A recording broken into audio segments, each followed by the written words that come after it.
Olá pessoal, tudo bem com vocês? Hoje um vídeo sobre meiose e eu vou focar as etapas da meiose. Eu vou dividir o vídeo em duas etapas, dois momentos. Eu vou falar só da prófase 1 e no outro eu saio da prófase 1 e termino o processo de meiose, tá bom? Então vamos começar. Meiose é um fenômeno de divisão celular em que uma célula-mãe origina 4 células filhas com a metade do número de cromossomos. Aí você fala, mas para que serve isso? No nosso caso, animais, isso serve para formar gametas. Então você, menininho, está fazendo meiose agora lá no seu testículo. E você, menininha, está fazendo meiose lá no seu ovário.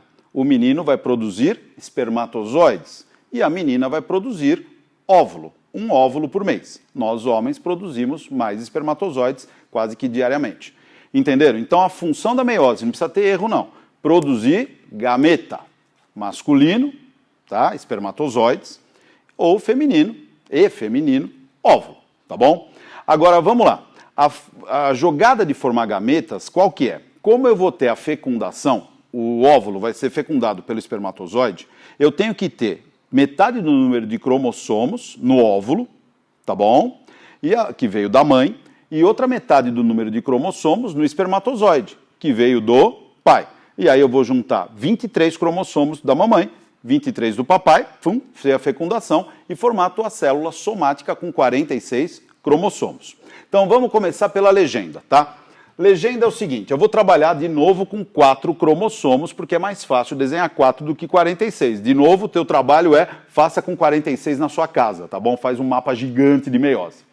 Muito bem, eu vou trabalhar com uma célula diploide, tá? Diploide quer dizer 2 vezes cada tipo de cromossomo, tá bom? E como eu tenho 2 vezes cada tipo, o primeiro tipo vai ser o cromossomo 1, que você recebeu um cromossomo 1 do papai e um cromossomo 1 da mamãe. Lembra que esses cromossomos são os cromossomos homólogos, carregam o mesmo tipo de informação. Então, se aqui, cromossomo 1, suponha, posição 20, teu pai te mandou um gene para cor de olho, e eu quero que seja castanho, lá no cromossomo 1 da mamãe, que é idêntico, que é homólogo, na posição 20, tem um gene para cor de olho, que no caso eu quero que seja, sei lá, azul. E aí depois você vai começar a genética em cima disso, né? Mas não é minha aula. Então o que acontece? Você recebeu um cromossomo 1 do pai, com toda a informação do cromossomo 1, e um cromossomo 1 da mãe, com toda a informação do cromossomo 1 da mãe. Lembra que você tem 2 vezes cada tipo de cromossomo, por isso que a célula é 2N. De novo, esses cromossomos são cromossomos homólogos. Um veio do pai, um veio da mãe e carregam o mesmo tipo de informação. Tanto é que esses genes que ocupam a mesma posição em cromossomos homólogos são os famosos genes alelos. Eles estão paralelos, tudo bem? E o tipo de cromossomo 2, tá? Eu quero que um deles seja o roxinho, sei lá, que veio do pai, e o pretinho que veio da mãe. Eles também são homólogos e carregam o mesmo tipo de informação. Então, o que você não pode esquecer? Que eu vou trabalhar com 4 cromossomos. Isso significa 2 tipos, cromossomo 1, cromossomo 2, 2 vezes 1, 2 vezes o 2. Homólogo, homólogo, tá bom? Porque você vai ver que a grande jogada da meiose é separar os cromossomos homólogos, que vieram do papai e da mamãe, tá bom? Então vamos lá. Célula na intérfase, lá no teu testículo, célula na intérfase, lá no teu ovário, de novo carioteca, nucleolo igual da mitose e centríolos, tá? E eu vou botar os 4 cromossomos. Aqui está a cromatina, porque ele está fininho, não dá nem para ver, o cromonema, pretinho do cromossomo pretinho, cromossomo roxinho, cromossomo azulzinho e cromossomo vermelhinho. Ok? Então aqui os cromossomos. Muito bem. A célula do teu ovário, a célula do teu testículo recebe a informação. Faça meiose, tá?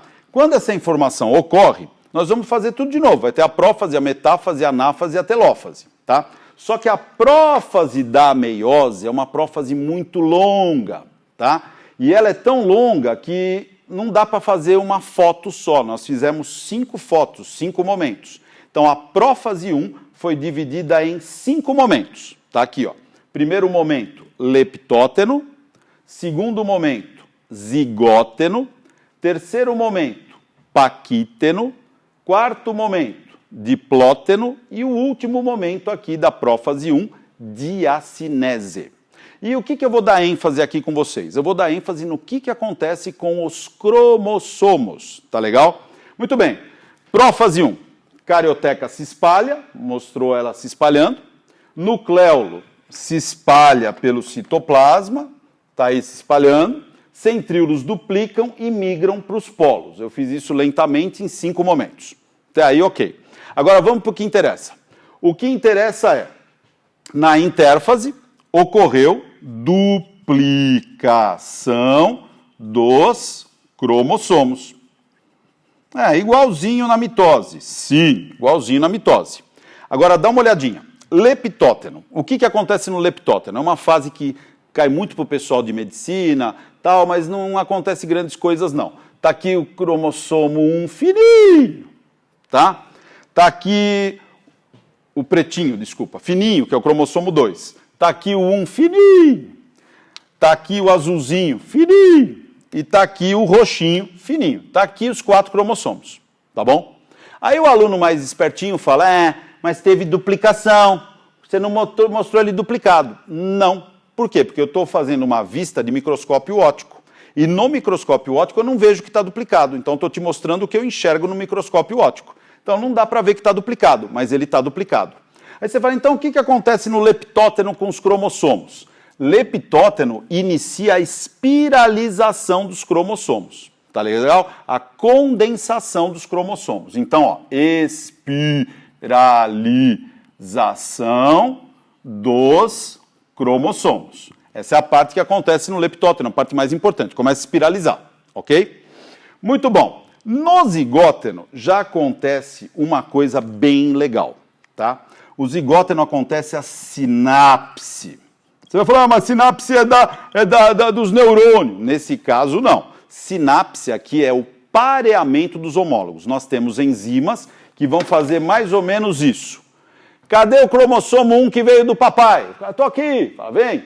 Cadê o cromossomo 1 que veio da mãe? Estou aqui, vem. Aí parei os homólogos. Eu vou pôr aos pares, eu vou juntar o parzinho. Dá a mãozinha e fica junto aí. Então eu vou juntar o 1 com 1, 1 do pai com 1 da mãe, o cromossomo 2 do pai com 2 da mãe e assim por diante até o cromossomo 23. Então vamos lá. Quem são os homólogos aqui que eu dei no início? O 1 do pai é o azul. Aí vem o azul aqui, ó. Já está mais fininho, já dá para ver, dá mais grossinho, aliás.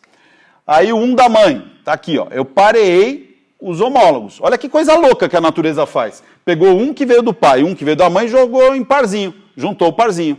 Ainda não dá para ver, que está duplicado, tá? Ainda é uma bivalve, só tem 2 fiozinhos. Vamos pegar o 2. 2 do pai. Aí o 2 do pai está aqui, que é o roxinho. 2 da mãe está aqui, que é o pretinho. Então eu pareei os homólogos, tá? Ocorreu a sinapse no zigóteno. Pareamento dos cromossomos homólogos. Isso cai, tá? Muito bem. O tempo vai passando, a espiralização continua e chegamos na fase mais importante. Você fala, eu não vou decorar 5 etapas, eu só vou decorar uma. Muito bem, você é revoltado, só vai decorar uma, decora o paquíteno. Paquíteno é o que mais cai, é o mais importante. O que acontece no paquíteno? Espiralização continua e eles já estão bem mais visíveis e agora olha o que eu vejo. Olha o que eu vejo. Tá vendo o azulzinho aqui que eu estava vendo só um cromossominho, só um fiozinho? Agora ele está duplicado, eu vejo que ele duplicou, ele ficou menorzinho, está mais condensado, dá para ver que está duplicado. E o mais louco, hein? Agora, o vermelhinho também. Mas ficou uma bagunça aí, os fios tudo em cima um do outro. É assim mesmo, tá? Essas cromátides estão tudo emaranhadas lá. Então, já dá para ver que está duplicado, formou a tétrade. Você já vê 4 fiozinhos aí, tá? De cromátides. Agora vamos ver o preto. O pretinho número 2 está duplicado e o roxinho também. Você vai ver ele agora. Você percebeu então esse desenho? Então o que está acontecendo no paquíteno? Eu percebo que os cromossomos estão duplicados, tá? Porque ele está mais espiralizado, ele está mais condensado, e é nessa hora que nós, da biologia, acreditamos que ocorre aquele fenômeno muito maluco chamado crossing over. O que é crossing over? A troca de partes entre cromátides de cromossomos homólogos. Você vai falar, nossa, meu, vai ficar trocando pedacinho? Vai. Aí você fala, mas para quê? Para aumentar a variabilidade. Você vai trocar informações que eram do cromossomo da mãe com informações que eram do cromossomo do pai e vai misturar. Então você vai pegar essas informações e misturar. Por quê? Porque o gametinha lá no final, o espermatozoide e o óvulo, vai formar uma estrutura celular diferente, própria, que quando for fecundado, entendeu? Vai ter outro gameta também que fez crossing over e vai formar um indivíduo individual, único, né, que resultado da combinação de vários genes e vários cromossomos. Por senão nasce todo mundo igual. Né? Você imagina se não tivesse crossing over, não tivesse variabilidade genética, você ia produzir só um tipo de óvulo, o teu marido ia produzir só um tipo de espermatozoide, e vocês casam felizes pra caramba e falam, vamos ter um filho! E vocês vão ter o primeiro filho, chamado Zequinha. Então, continuando a história, você teve o primeiro filho, que é o Zequinha, tá? Mas suponha que não exista crossing over, não exista variabilidade genética que vocês vão ver. O que acontece? Você vai querer, depois de 2 anos, ter outro filho. Aí você fala, beleza, vamos ter outro filho. Aí o que acontece? Você vai mandar um espermatozoide idêntico, um óvulo idêntico e nasce Zequinha 2, a missão. Quer dizer, sem variabilidade você teria sempre os mesmos tipos de filhos. Tudo bem, você fala, puxa, que bom isso, né? Se o filho é legal. Mas se não for, você imaginou o problema. Mas vamos voltar aqui. Então, o paquíteno, o que você tem que decorar do paquíteno? Que você tem o quê? Crossing over. Troca de partes entre cromátides de cromossomos homólogos, aumentando variabilidade genética. Muito bem. Professor, e o diplóteno, que é a próxima etapa? O diplóteno, você vai ver que os cromossomos começam a se afastar um pouquinho. E nessa hora que eles estão se afastando, eu vejo um X, um que a gente chama de quiasma, tá? Então imagina esse roxinho, ele está aqui bonitinho, tá? E ele se afastou do vermelhinho. Então eu vi um X aqui, ó, porque no microscópio você não vê todo o cromossominho colorido como eu fiz, é tudo a mesma cor. Então quando eu vejo esse X, ó, tá vendo o X, ó? Isso é chamado quiasma. É aí que nós vemos que teve o crossing over. Então esse trecho que está formando um X é o resultado do crossing over. Então o quiasma é o resultado do crossing over. Então eu vou deduzir que nesse ponto teve crossing over nos cromossomos 1, do pai e da mãe. E eu vou fazer o mesmo lá no pretinho, tá aqui o pretinho, e tá aqui o roxinho. E aqui o quiasma é embaixo, eu fiz um quiasma aqui embaixo. Então o crossing over ocorreu nessa região. Então quiasma é o resultado do crossing over. Tá? Então aqui você pode pôr que ocorre o quiasma. E, para finalizar, a diacinese é a terminação do quiasma. Eles se afastam. Agora você não vai ver eles formando X. Você vai ver um espaço entre eles. Então você vai ver o azulzinho. Aliás, eu fiz tudo roxo aqui, né? Na verdade é azul. Então você vai ver o azulzinho aqui, bonitinho, tá? E o vermelhinho. Como eu estou usando cor, eu vou te mostrar onde teve o crossing over. Ó. Troquei esse teco aqui. Então aqui ficou um pedaço do vermelhinho. E aqui ficou um pedaço do azulzinho. Lá no pretinho, como é que ficou o pretinho? Ele se afastou, tá aqui o pretinho, tá aqui o roxinho, e aqui foi o crossing over, certo? Então eu vou trocar um teco aqui, como eu tenho cor, vai ficar o roxinho aqui e o pretinho aqui, tá? Então isso faz com que eu aumente a variabilidade genética. Então vamos lá, vamos fechar a prófase 1 e fechar a aula na prófase 1. Depois você vai vir para a próxima aula, a gente termina a meiose, tá? Então, de novo, quais são as etapas da prófase 1? Leptóteno, onde inicia a espiralização dos cromossomos. Zigóteno, onde pareia os cromossomos homólogos. Paquíteno, onde eu tenho crossing over. Diplóteno, onde eu vejo o resultado do crossing over, os quiasmas. E diacinese, onde eu separo os homólogos um pouquinho, ele já tem uma distância e deixa de ter o quiasma. Terminalização, fim de quiasma, tá bom? E agora nós vamos partir para a metáfase 1. Não perca no próximo vídeo.